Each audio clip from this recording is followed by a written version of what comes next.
Back again, Frank Poland, rustling behind the camera with a big smile on his face. And me and Russ are extremely honored today, and I mean way up here, and I'll even stand up for that, with Colonel Jack Twigg, U.S. Air Force, retired, 25-year career, director and very successful stealth program. Interesting, very interesting successes, and retired in 1983. What a pleasure to talk to you gentlemen about this, Frankie.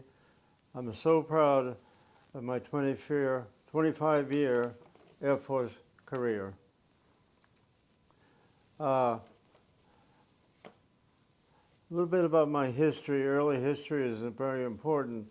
I was born in Lawrence, Massachusetts, 87 years ago.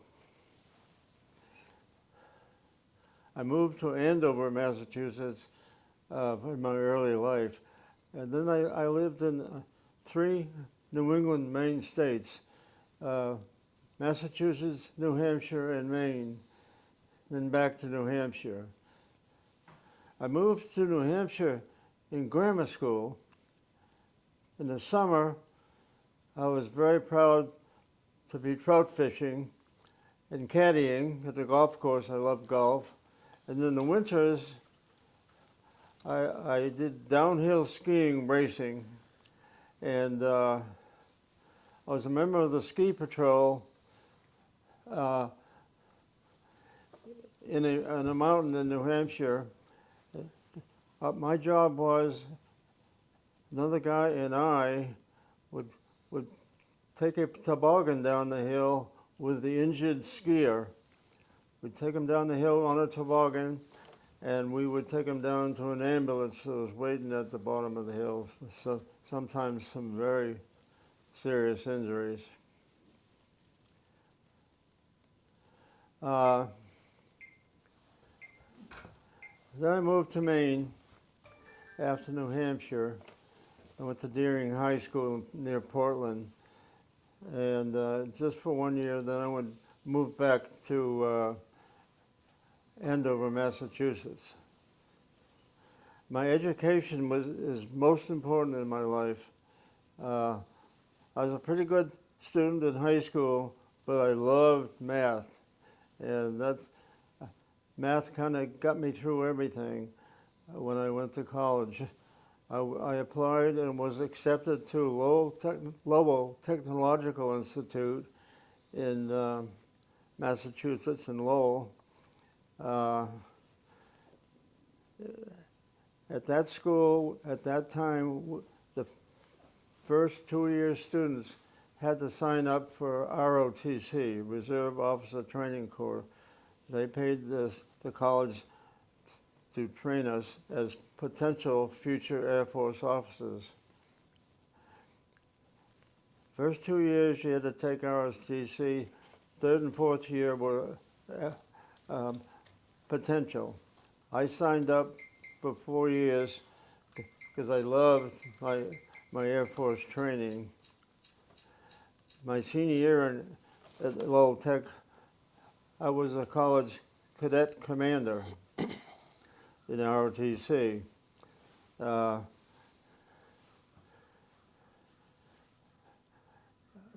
We had a military ball in 1960, and I asked my wonderful girlfriend, lovely girlfriend, Mary Lou, to marry me at that ball. I had her father's permission. We've been married for 55 years. I'd like to speak briefly about the 4 assignments I had in 25 years. Basically, you want to pay attention to the diversity of these 4 jobs I had.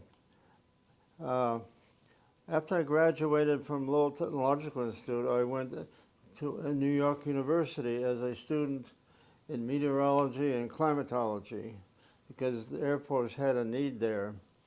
That was my first effort. Did well, and then my first military assignment, I was a program manager at the Space and Missile Systems Organization in California.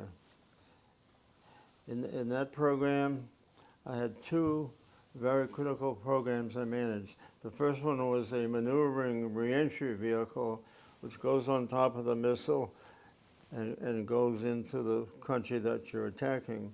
But this one was maneuvering. However, it was very successful. We fired the missiles down the Eniwetok down the Pacific Range and did a very good job. The second program, believe it or not, I was a program manager of the Fuse program for the 350,000-pound rocket that was used by President Trump in attacking Iran recently. I had as a subcontractor the Israelis, a subcontractor to me. I went to Israel to have some meetings and talk about security. I went on LL Airlines, and LL Airlines asked me many, many questions. I was in uniform. They still ask me many, many questions. I think they know more about me than I know about me. Then my next assignment, well, as we know, that fuse on those attack large weapons is an electronic fuse, and it had to go 200 feet or so into the ground, whatever the right number is now, and it then explode. Because if it exploded too soon or too late, it would not do maximum damage. From what we read, the whole attack of the nuclear weapons program in Iran was very successful. Some people feel that we didn't get all the nuclear raw materials, but that's up for debate, and nobody knows for sure. Only classified people. My next assignment was, I told Mary Lou I'm going to be a career military guy, and I want to go to Vietnam because that's where the action is. And we just discussed it a lot and the effects on the family. I had two daughters then, and she said, if that's what you want to do, go ahead. And my brother was going to be over there sometime later, and I wanted to be there when he was there, although my mother did not care too much for that. While I was in Vietnam, I was assigned as a meteorologist, and 5 months of the year, the weather in Vietnam is a very severe climate. It tends to rain like 3 to 5 inches a day for month after month. And I worked for the 3-star commander of all the Army and Marine forces in northern Vietnam, very close to the demilitarized zone. One horrible thing happened up there. We lived in what is called hooshes, that are kind of cheap little buildings, and they're in a row. And one day, practically every day, we were hit by missiles from the communists. These missiles were very dangerous, but we only got a few a day. And unlike the movies, you don't hear the missile coming in, you hear the explosion. So if you make it by the first one, you're okay. can get into a protected area. Well, one day one missile hit the hooch next to mine, and there was 30 or more Army and Marine troops killed. And it was a horrible thing to witness afterwards. Well, after being in Vietnam, I was getting kind of tired of meteorology because it's not the pure science that we think it is. And the Air Force had a deal for us in the technical community. If we wanted to, we had an opportunity to become Minuteman missile strategic nuclear missile crew. I was a missile crew commander at Minot Air Force Base, North Dakota. There was some tight times during that period I was there, and we did pull one out of the silo and take it, the operational nuclear missile, and took it to California and launched it downrange and proved that the operational missiles worked. But there were some tough times in world events that we had some very tight situations in that crew. They told us also, if you do this for 4 years in North Dakota, very cold up there, you can have the job of your choice in the Air Force. And you also can study business management and get a degree, a master's degree, while you're stationed in North Dakota. University of North Dakota taught us on the base on days we were off. So that was a great thing, and I have had a wonderful career since. My fourth job, I was the System Program Office Director for all urgent stealth, very urgent stealth aircraft designs. What had happened was I was called by the 3-star general at my base at Wright-Patterson Air Force Base, Ohio. He said, Jack, no, he called me Twig. We have a terrible problem. The Israelis have lost 100 of our F-4 and F-5 and F-16 airplanes in combat, and all their crews in a week.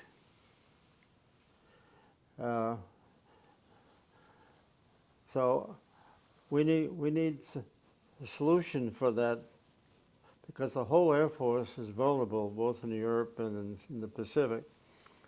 So he says, I'm nominating you as a major for that job, which was a junior person for the job that critical. I want you to build a team of Air Force experts, build the whole team, interview them all, hire the right guys. Then I want you to run the program and the technology program and hire a couple of contractors that are going to compete for the design, development, flight tests, and production.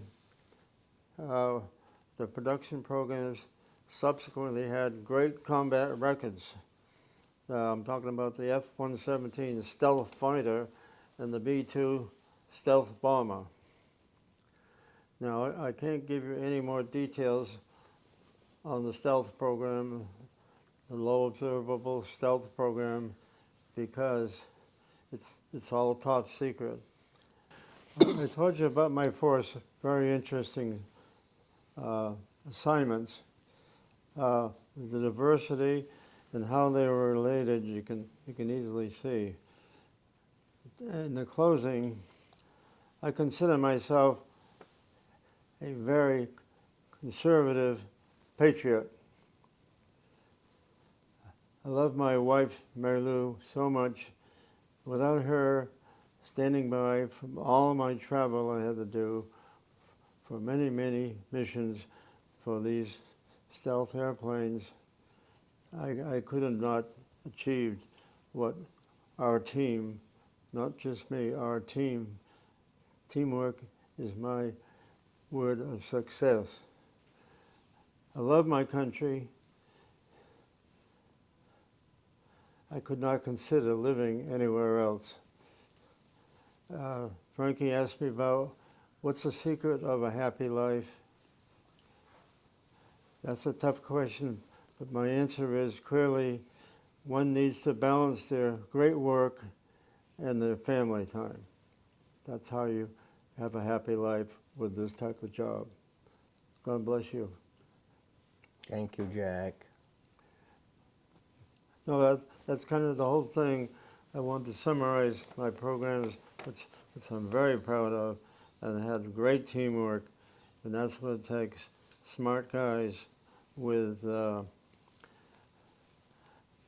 very smart guys with teamwork.